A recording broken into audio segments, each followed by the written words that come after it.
Have you ever met someone who walks into a room and instantly changes everything? Like they carry their past, their pain, and their secrets in every glance, every word, and somehow, it spills over into everyone else's life? That's exactly what happens when Blanche DuBois steps off the streetcar named Desire and arrives in New Orleans, clutching her last suitcase and whatever remains of her pride. At first glance, she's all elegance and charm, a woman raised in the old Southern aristocracy, soft-spoken, poetic, fragile like fine china. But it doesn't take long before you realize she's not just escaping something. She's running. And where she's running to? Well, that's where the trouble begins. Blanche shows up at her sister Stella's cramped little apartment in the French Quarter, a place so different from the Belle Reve plantation they once called home, it might as well be another planet. Stella's life now is raw, gritty, full of noise and sweat, especially thanks to her husband, Stanley Kowalski. And trust me, Stanley is not the type of man who blends quietly into the background. He's loud, rough, magnetic in a dangerous kind of way. Think of someone who walks with a kind of confidence that dares the world to challenge him. And when Blanche steps into his territory, it's like throwing gasoline on a fire that's already burning. Now here's what's fascinating: Blanche and Stanley couldn't be more different. She speaks in poetry, he speaks in punches. She tries to float above reality, he drags everything down to earth. And yet, there's this electric tension between them from the moment they meet.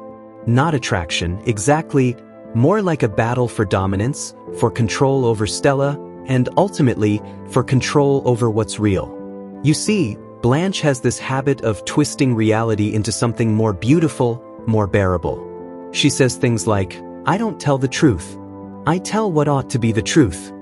That sounds poetic until you realize what she's hiding.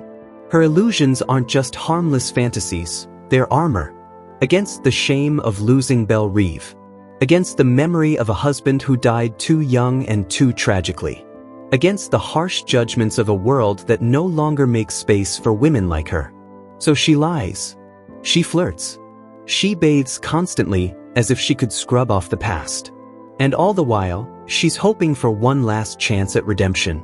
But let me tell you something surprising. Despite how broken she is, Blanche still believes in magic.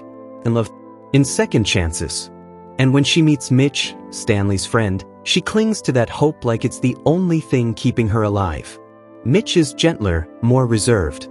He seems like the kind of man who might actually see past Blanche's cracks. And for a moment, it feels like maybe, just maybe, she's found someone who doesn't mind the shadows she lives in. Someone who might even pull her into the light. But this is where things get really interesting. Stanley doesn't buy it. He sees through Blanche from the beginning. Or maybe he just wants to see through her. The more she tries to pretend, the more determined he becomes to rip away the mask. And what's chilling is how obsessed he gets with it. It's not enough for him to expose Blanche's lies. He wants to crush her, destroy the illusion completely. Because to a man like Stanley, the world is black and white. And people like Blanche, who live in shades of gray, threaten everything he stands for. So when Stanley starts digging into Blanche's past, what really happened in Laurel, the hotel rumors, the job she lost, he doesn't stop until he's holding every ugly detail in his hands like trophies. And he waits. He waits until the worst possible moment, until Blanche is just starting to believe that maybe her life could turn around, to throw it all in her face. That moment? It's not just cruel. It's surgical. And it changes everything. Now ask yourself, what happens when a person already on the edge is pushed just a little too far? That's the question at the heart of this story. Because while Stanley is brutally honest, Blanche survives through lies. And somewhere between their clashing worlds, Stella is stuck, torn between the sister who raised her and the husband who now defines her life. And that's what makes this play so devastating. It's not just a battle between truth and illusion. It's about how much reality a person can actually bear. But here's the twist that hits the hardest. Blanche isn't just a symbol of fading Southern gentility. She's not just some fragile woman out of her depth in a cruel world. She's all of us at some point, clinging to dreams, telling ourselves stories, trying to find beauty in the chaos. And when those stories fall apart, when the truth crashes in, it doesn't just hurt, it shatters. And still, the world keeps moving. That's the most haunting part. After everything explodes, after Stanley and Blanche reach that point of no return, after illusions are broken and trust is gone, the world doesn't pause. Stella doesn't walk away. Life continues in that small, suffocating apartment. And Blanche? Well, what do you think happens to someone who's been living on the edge for so long and finally slips? It's easy to judge her. But once you see the cracks, once you understand the pain she's carrying, you start to wonder, was she really crazy? Or just too sensitive for a world that doesn't know how to handle tenderness? And that, right there, is what makes A Streetcar Named Desire unforgettable. It's not just a play. It's a mirror. It makes you ask, what illusions am I living with? What truths am I refusing to face? And if someone ripped away those illusions, what would I become? So here's where the story takes a turn that's as heartbreaking as it is inevitable. After Stanley exposes everything, Blanche's past in Laurel, the lies, the scandal, Mitch pulls away. Not with anger, but with disappointment. And that, honestly, cuts deeper. Because Blanche had held on to the belief that love could save her, that someone would look at her and see not what she was, but who she could be. And when that hope disappears, it's like the last thread holding her together snaps. But Stanley isn't finished. The tension between him and Blanche, all that friction and contempt, finally boils over in a moment so violent, so irreversible, it leaves both of them altered forever. It's not just about domination anymore. It's about power, control. And for Blanche, it's the moment she loses any grasp on what's real and what's not. Her mind retreats into a place where pain doesn't reach her anymore, a place where strangers are kind, where flowers are always in bloom, and where desire hasn't destroyed her, but carried her somewhere safe. Now, you might be thinking, surely someone sees what's happening. Someone steps in. Someone saves her. But that's the most painful truth this story holds. No one does.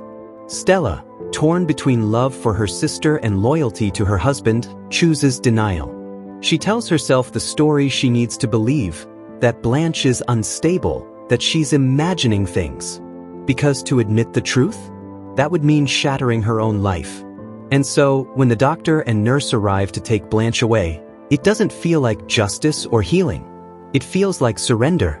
Blanche, dressed in tattered elegance, still quoting poetry, still clinging to the idea of refinement and grace, walks out with the haunting line, "I have always depended on the kindness of strangers." And maybe that's the saddest part. Because the people closest to her, the ones who might have shown her real kindness, never truly did. Now let's pause here for a second. Because this isn't just a tragedy about one woman's downfall. It's a brutal portrait of what happens when fantasy collides with reality, when someone who sees the world in soft pastels is thrown into a place painted in harsh neon. Blanche is constantly told she's too much, too dramatic, too delicate, too lost in her head. But maybe that's exactly what the world lacks. A little softness, a little poetry, a little understanding for the people who don't fit into neat boxes. Stanley survives because he's real, flawed, aggressive, unapologetic. He doesn't pretend.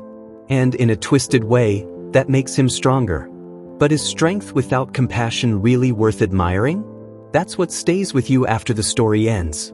That uncomfortable silence when Blanche is gone, and life in the Kowalski apartment just resumes. A baby cries. A poker game continues. No one speaks of her again. It's as if her presence, her fragility, her desperate hope, her dreams, were too much to carry, so they simply let them be erased. But you don't forget her. Because whether you've been the person clinging to a dream, or the one watching someone else fall apart, you've been in that story. Maybe not with the same drama, but with the same ache. And maybe that's why A Streetcar Named Desire still hits so hard, even decades later.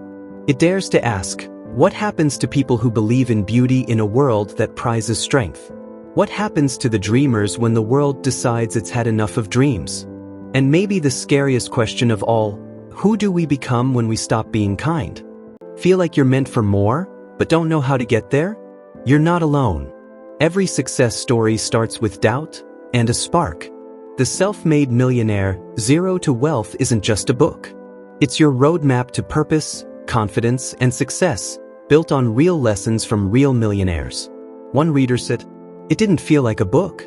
It felt like my future talking to me." Inside, you'll find the exact mindset and principles used by the world's most successful people. No fluff, just real, life-changing wisdom. Ready to take the first step? Get it 100% free. Just subscribe and comment "book" below.